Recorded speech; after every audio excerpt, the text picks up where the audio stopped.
이제 살아가다 보면 너무 마땅하게 주어진 일에 대해서는 깊이 생각하지 않고 또 생각하기도 좀 어렵고 그런 측면이 있습니다. 어머님에 대해서도 그렇죠. 내가 태어날 때 이미 어머님은 나의 어머니로 계셨고 나의 존재 자체의 이유가 되시는 어머니의 존재를 우리가 어떻게 설명하고 또 어떻게 우리가 이해할 수 있겠습니까? 어머니의 그 큰 사랑과 그 넓은 가슴 앞에 우리가 그냥 그 사랑을 누리는 것뿐이고 받는 것뿐이지 어머님을 어떻게 우리가 설명하기에는 너무나 크신 존재가 하나님이기도 하지만 또 어머님도 그와 같은 존재라고 여겨집니다. 오늘 이제 본문에 보면 모세의 출생 과정 속에서 모세와 모세의 어머니 요게벳과 또 그 옆에 모세보다 먼저 태어난 모세의 누이 미리암과의 관계 안에서 모세의 출생에 대한 기사를 말씀하고 있습니다. 본문 자체가 부모의 효도 혹은 부모님과 자녀의 관계 자체를 초점을 맞추고 있지는 않지만 그걸 잘 보면 어머니와 아들의 관계가 어떠했을까? 하나님은 우리에게 어떤 유의 우리가 어머니는 우리에게 어떤 존재인가를 생각하게 되고 또 한편으로는 어머니인 우리는 어떤 존재여야 하는가 이런 부분도 우리가 또 생각하게 됩니다. 이스라엘 민족이 원래는 이제 가나안 땅에 있다가 요셉이 먼저 팔려서 애굽에 갔고 나중에 이 가나안 전체 지역에 또 애굽을 포함해서 흉년이 들어서 쌀을 양식을 구하기 위해서 이 야곱과 그의 가족들 75명이 애굽에 갔는데 거기서 이제 아들을 만나게 되죠. 그래서 거기서 이제 터를 잡고 살게 됐습니다. 그러면서 무려 400년 혹은 430년을 살다가 이제 출애굽하는 역사를 만나게 됩니다. 그래서 이제 오늘 이 시점은 이 이스라엘 사람들이 애굽에 간 지 약 350년 정도가 지났을 때쯤으로 볼 수 있는데 그 어간에 75명이 내려갔다가 350년이 지난 후 이스라엘 민족은 어떤 상태였겠습니까? 그들이 굉장히 많이 번창하고 또 인구도 많이 늘어나고 나중에 애굽에서 나올 때는 남자 장정만 60만 명, 여자와 어린아이를 합치면 약 200만 명이 됐다고 그래요. 75명이 200만 명이 되려고 하면은 400년 동안 그렇게 되려고 하려면 27년 혹은 28년마다 인구가 2배로 늘어나야 된다고 합니다. 그래서 이제 430년 동안 이스라엘 민족이 거기 있다가 왔다고 봤을 때 모세가 80세에 이제 이스라엘 민족을 이끌고 출애굽을 하잖아요. 이게 태어날 때니까 80년 전이었습니다. 그렇게 보면은 350년 정도 지났을 때인데 그때 인구가 그냥 수학적으로만 계산을 한다면 약 한 30만, 40만 정도 됐을 거라고 짐작할 수 있습니다. 그때부터 이제 기하급수적으로 계속 성장을 하죠. 이런 상황이 되자 원래 이스라엘 민족은 요셉이 총리였기 때문에 가서 굉장히 대우를 받고 삶을 시작을 했지만 요셉은 죽고 요셉의 아들 또 애굽의 왕도 계속 바뀌고 이러면서 이제 요셉을 알지 못하는 요새 히브리 민족과는 피부색도 다르고 함께 종족적 관련성이 전혀 없는 연관성을 찾을 수 없는 그런 애굽의 왕들이 계속 나오면서 이스라엘 민족은 히브리 민족은 이 이집트에서 노예로 살아갈 수밖에 없었습니다. 노예로 살면서 그들이 이집트에 제공했던 것은 엄청난 노동력이었죠. 그들은 우리가 알다시피 이집트에는 뭐 피라미드나 또 그런 여러 가지 건축물들이 많이 있지 않았습니까? 그런 뭐 피라미드나 스핑크스 같은 그런 엄청난 어마어마한 건축물을 만들어가면서 엄청난 노동력이 필요했고 또 노예가 필요했죠. 이 이집트 사람들이 히브리 민족을 그렇게 사용했습니다. 1장 17, 11절에 보면 이 이스라엘 민족들이 거기서 비돔과 람셋을 건축했다. 국고성 비돔과 람셋을 건축했다라고 말하고 있는데 이 비돔과 람셋은 아마도 이 이집트의 어마어마한 제국을 관리하기 위한 식량 비축고 같은 비축 장소 같은 그런 곳이었던 것 같아요. 람셋은 이스라엘 사람들이 살고 있던 고센 땅의 한 일부 지역이었거나 아니면 같은 이름이었으리라고 보는데, 그곳에서 어마어마한 창고를 짓고 건축물을 지어서 그 수많은 이집트의 그 노예와 또 거기 관료들과 이들을 먹여 살리는 그런 창고 역할을 했는데, 주로 이제 그 일을 할 때쯤 되었을 때였습니다. 그때쯤 됐는데 이스라엘 사람들의 숫자가 자꾸 늘어나니까 지금도 30만이라면 만만치 않은 숫자인데 그 당시 이제 컨트롤이 안 되는 거죠. 어느 정도까지는 수가 늘어나는 거에 대해서 노동력을 확보한다는 면에서 굉장히 전략적으로 좋았지만, 어느 수가 넘어서면서부터 이제 애굽의 왕 바로는 위협을 느끼기 시작했습니다. 이거 이대로 놔버려두면 큰 위험이 다가올 수 있겠다라고 생각하고서 이제 애굽 왕 바로가 정책을 바꿉니다. 그건 뭐냐 하면 이스라엘 사람 히브리 민족의 산하 제한 정책을 하는 거죠. 근데 산하 제한이라는 게 뭐 달리 방법이 아니라 산파들한테 시켜가지고 너희가 히브리 민족의 아이를 받으면, 여자아이를 받으면 내버려 두지만 남자아이가 태어날 경우에는 누구도 모르게 죽게 하는 겁니다. 뭐 사고라고 보면은 뭐라고 누가 하겠어요. 근데 그렇게 했는데 이 산파들이 히브리 산파들이었고, 이 히브리 산파들이 여호와 하나님을 두려워해서 그런 일들을 하지 않았죠. 여전히 인구들은 늘어나게 되었습니다. 그 다음에 두 번째로 행한 이제 명령이 뭐였냐 하면, 남자아이들을 태어나면 무조건 나일강에 던지라고 했습니다. 나일강에 던지면 어떻게 되겠어요? 그냥 죽어버리고 말지 않겠습니까? 그렇게 이제 남자들의 숫자를 제한하기 위해서 그런 명령을 했습니다.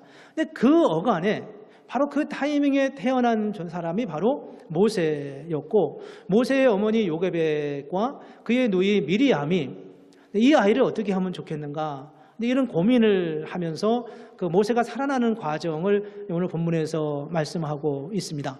거기서 이제 가만히 보면 이 요게벳이 자기 아이를 품에 안고서 키우는데, 어쨌든 아이를 그냥 쉽게 줄 엄마가 어디 있겠어요? 그래서 이 아이를 어쨌든 숨겨서 키우려고 했는데, 한 달 지나고 두 달 지나고 세 달이 지나면서 이 아이의 울음소리도 커지고 이 아이의 목소리가 점점 더 커지면서 더 이상 어떤 방법으로도 이 아이의 목소리가 새나가는 것을 막을 수가 없는 거예요.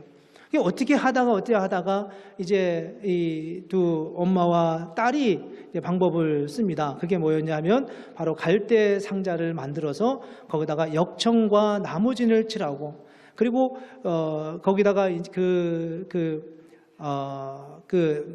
바구니가 땅에 물속에 들어가지 않도록, 빠지지 않도록 이제 방법을 다 해서, 저거는 아무래도 역청을 칠한 것 같지는 않지만 물에 빠질 것 같죠, 저거는. 근데 빠지지 않게 해서 갈대숲 사이에 넣었어요.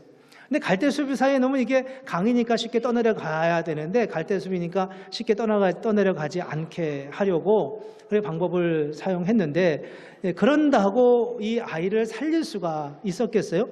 근데 어쨌든 그렇게 했는데 얼마 있다가 그 바로의 딸이 그 나일강에 목욕하러 나왔다가 저 아이, 갈대 숲에 걸려있는 아이 바구니를 보면서 시녀들을 통해서 데리고 왔는데, 문을 열어보니, 뚜껑을 열어보니까 히브리 아이였습니다. 히브리 아이였고, 그 아이를 보는 순간 이 공주의 마음이 동했어요. 그래서 불쌍히 여기는 마음이 들었고, 이 아이를 이제 어떻게 하면 좋을까, 이런 이야기를 생각을 하던 중에 바로 그 타이밍에 이 미리암, 모세의 누이죠, 미리암이 달려가가지고 공주님, 제가 공주님을 위해서, 이 아이를 위해서 좋은 유모를 한 분 소개해 드리겠습니다. 이렇게 해서 허락을 받고 자기 어머니를 데리고 가서 소개하고, 이 아이를 데리고 가서 장성할 때까지 키우는 그런 특권을 누리게 됩니다.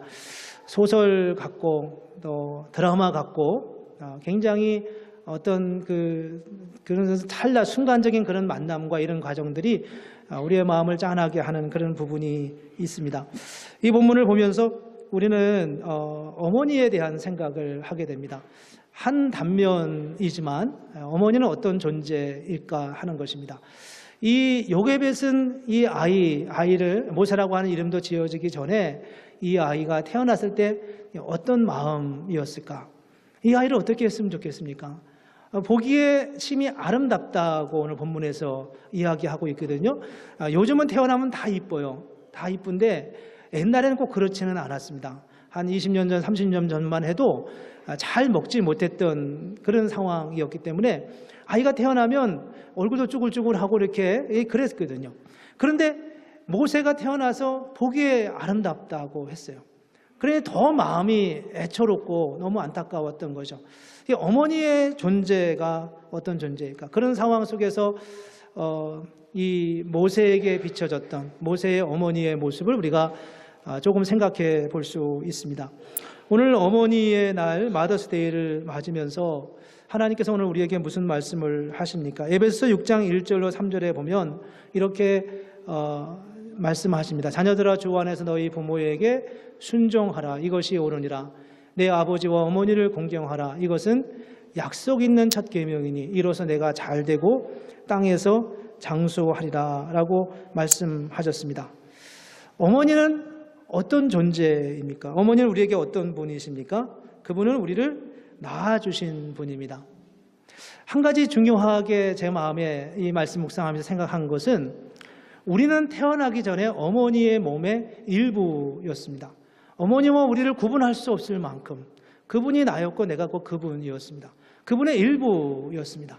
어머니와 나를 떼어서 생각할 수 없으면 물리적으로도 그러했고 여러 가지 면에서 어머니와 아이의 존재는 뗄 수 없는 그런 관계였습니다. 상상할 수 없는 부분입니다. 그래서 어머니는 자녀가 출생한 다음에도 마치 그 아이를, 내 자녀를 나와 동일한 존재로 생각하는 게 어머니의 마음속에 있는 것 같습니다. 그게 아버지와 좀 다른 부분이죠. 아버지는 조금 먼 것 같은데 어머니의 사랑은 그런 면에서 참 특별하지 않을 수가 없습니다. 그래서 어머니의 사랑은 거의 본성적인 사랑에 가깝습니다. 그냥 본능적인 사랑입니다. 본능적이라고 하는 표현이 부정적인 의미가 아닙니다. 정말 그분은 그 자체로 일어나도 자녀, 주무셔도 자녀, 모든 상황, 모든 형편 속에서 어머니는 자녀를 마치 자기 자신처럼, 아니 자기 자신보다 더 끔찍히 사랑하는 게 바로 어머니라고 하는 존재가 지니신 모습이었습니다. 그래서 우리는 그런 말을 하잖아요. 여자는 약하지만 어머니는 강하다고요. 모든 자식은 어머니의 일부였습니다. 어머니와 한 몸이었습니다. 그래서 어머니는 자녀를 출생하고 난 다음에도 그 자녀가 마치 나와 다르지 않은, 나와 동일한 존재로 무의식정에도 생각하게 된다는 겁니다. 여러분이 이거를 자녀의 입장에서 생각할 수 있겠습니까? 자녀의 입장에서 할 땐 도무지 이걸 상상할 수가 없어요. 물론 어머니도 이걸 잘 논리적으로 설명해낼 수는 없어요. 내가 너를 사랑한다는데 무슨 이유가 있겠어요? 너는 내 자식이야. 내가 너를 얼마나 끔찍히 사랑하고 얼마나 너를 위해 애쓰는지 아니? 이게 전부죠. 그러나 자녀의 입장에서는 그걸 더더군다나 이해할 수 없어요. 우리가 어떤 존재로 어머니와 함께 있었는지를 알 수가 없기 때문입니다. 이런 관계, 이런 어머니와 자녀와의 독특한 관계를 우리가 어떻게 설명할 수 있겠습니까? 그래서 오늘 성경은 이렇게 우리에게 말씀하고 있습니다. 자녀들아 주 안에서 너희 부모를 공경하라. 내 아버지와 어머니를 순종하라, 공경하라. 이것이 약속에 있는 첫 계명이라고 말씀하고 있습니다. 자녀가 할 수 있는 일은 그 부모님께, 그 어머니께 그분의 말씀에 순종하고 공경하는 것밖에는 다른 방법이 없습니다. 세월이 지나고 시대가 변하면서 사람들의 마음들이 조금씩 변질되고 바뀌어져 가고 있습니다. 어떤 분들은 어머니의 입장에서 봐도, 어머니 되신 분들도 나는 그 정도까지 내 자식을 사랑한 것 같지는 않아, 그렇게 말씀하실 분들도 혹 우리 가운데는 있을런지 모릅니다. 얼마 전에 어떤 분을 만났습니다. 어머니에 대한 이야기를 잠깐 나눴습니다. 근데 그분이 이런 이야기를 하시더라고요. 나는 성경 말씀대로 어머니를 공경하고 어머니에게 순종해야 되는 것은 알고 또 그렇게 마땅히 할 이유를 내가 하겠지만 그 이유를 나는 잘 모르겠다. 이렇게 말씀하는 이야기를 들었습니다. 어머니와의 관계 속에 상처가 있냐라는 질문을 조심스럽게 던졌는데 아마 그런 것 같다. 그런 표현을 하시는 말씀을 들었습니다. 우리의 삶의 경험은 다 달라요. 실질적으로 우리는 어머니에 대한 상처도 있고 어머니도 자녀에 대한 상처가 있을 수 있습니다. 그렇지만 본질적으로 어머니라고 하는 존재는 자녀에게 있어서 모두였고 전부였습니다. 어머니를 생각하지 않고 나를 생각할 수 없고 어머니의 존재를 전제하지 않고 나의 존재를 설명해낼 수 없는 게 우리의 본질이라는 거예요. 물론 우리는 어머니와 자녀 사이에 상처가 있을 수 있어요. 왜 그런 상처가 없겠습니까? 인간이 사는 세상에 어머니와 자식이라고 상처가 없겠습니까? 그러나 우리의 어머니들은 우리를 낳으시고 우리의 출생을 가장 기뻐하셨던 분들이었습니다. 당신 자신만큼, 아니 어쩌면 당신 자신보다 더 우리를 사랑하신 유일한 존재가 바로 우리 어머니였다는 겁니다. 그게 시대가 바뀌면서 상황이 바뀌면서 변질되고 왜곡되고 오해되고 그렇게 그 사랑을 추억하기에는 너무나 우리의 마음에 상처가 있을 수는 있지만 세상에 우리에게 우리를 어머니만큼 어머니보다 더 사랑해 준 존재가 우리가 어디 있냐는 겁니다. 그게 바로 하나님의 창조의 섭리였고 하나님의 창조 안에 담아놓은 하나님의 의도였다는 거예요. 그게 바로 우리가 어머니를 사랑해야 하는, 어머니를 존경하고 어머니에게 순종해야 할 이유라고 제시하고 있습니다. 그런 면에서 모든 어머니들은 다 위대합니다.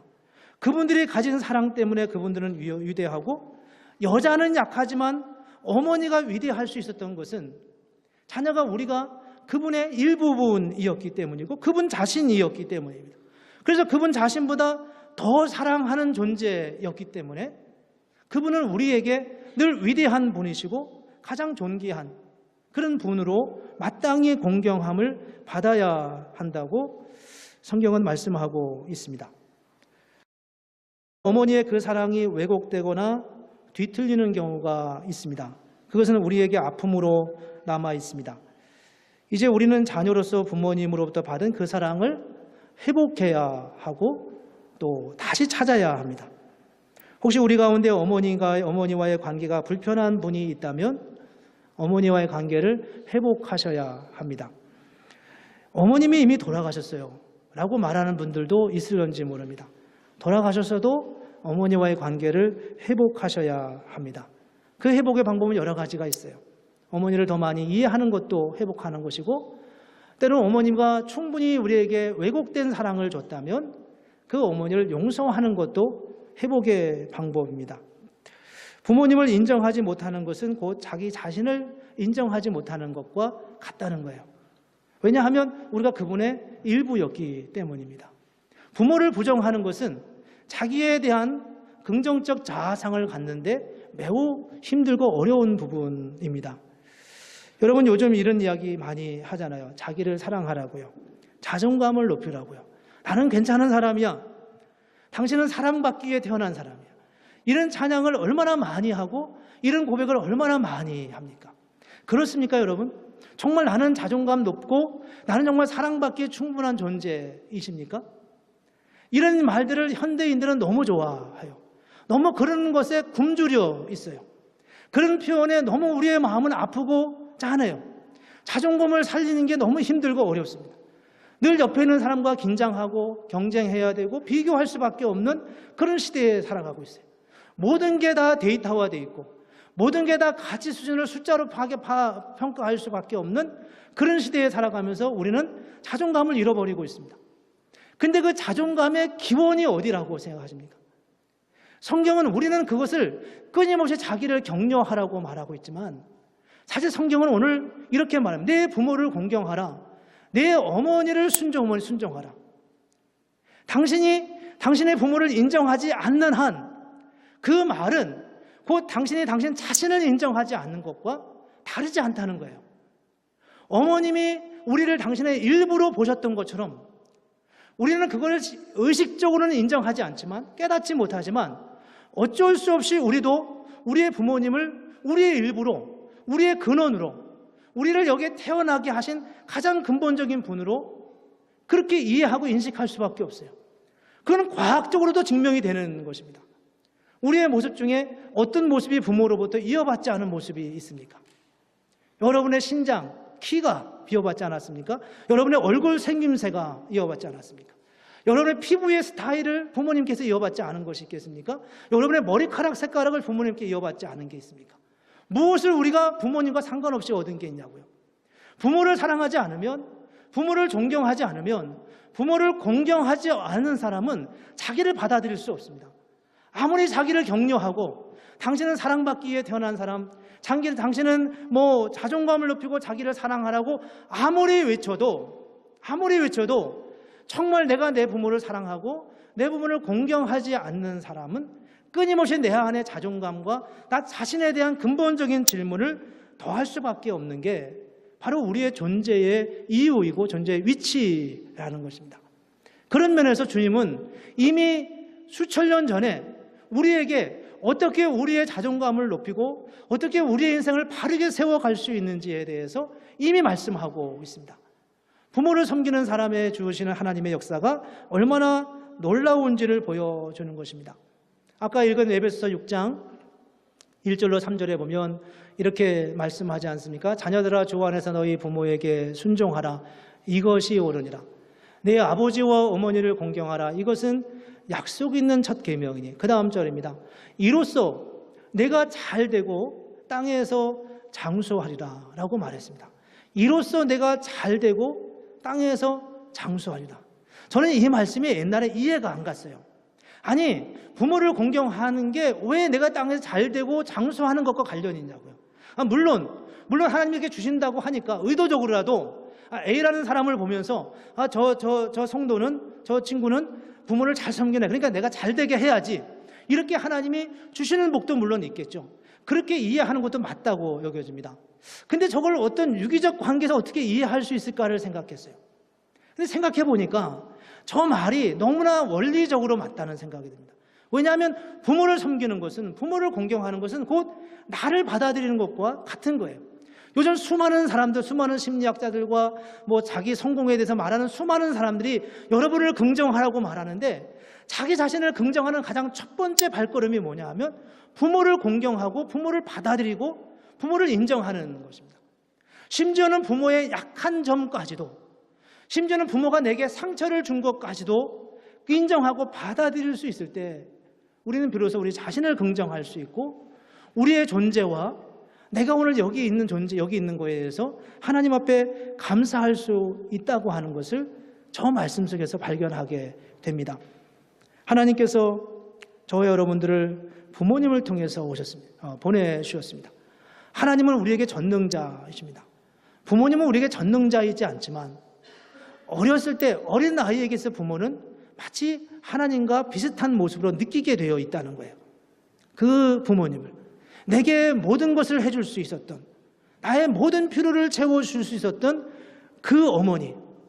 근데 성장해 가면서 그 어머니의 약함을 우리는 깨닫게 됩니다. 어머니의 모순을 발견하게 되죠. 예수를 믿으면서 우리는 하나님에 대해서 같은 마음을 갖습니다. 하나님의 모든 걸 다 해주는 건 아니야, 이렇게 느낄 때가 우리에게 있습니다. 그래서 인간적인 방법을 찾아갈 때가 있죠.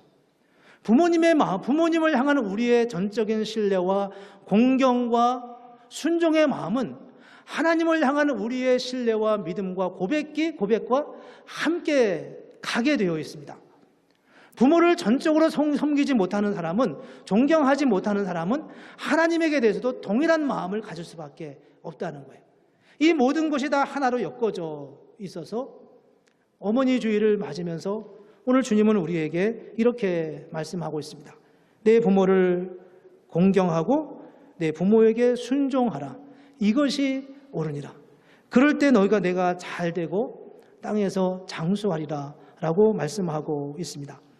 우리 안에 어머니를 생각하면 많은 생각들이 우리에게 있으리라 생각합니다. 어머니에 대한 생각은 다 각자가 조금씩 다를 수도 있겠죠. 어떤 모습으로 우리가 어머니에 대한 생각을 가지고 있든지 간에 오늘 주님께서 말씀하신 그 말씀을 기억하면서 혹시 우리 안에 여전히 깨어진 마음이 있다면, 상처가 있다면, 나 자신을 다 긍정하지 못하고 받아들이지 못하는 부분이 있다면 그 부분을 우리 어머니와의 관계 안에서 다시 찾고 회복하고 그리고 하나님의 은혜를 누리고 저와 여러분의 삶 속에 하나님이 주시는 잘되고 장수하는 그런 하나님의 은혜를 누리는 그런 축복이 있기를 주님의 이름으로 축복합니다. 우리 이 시간 한번 같이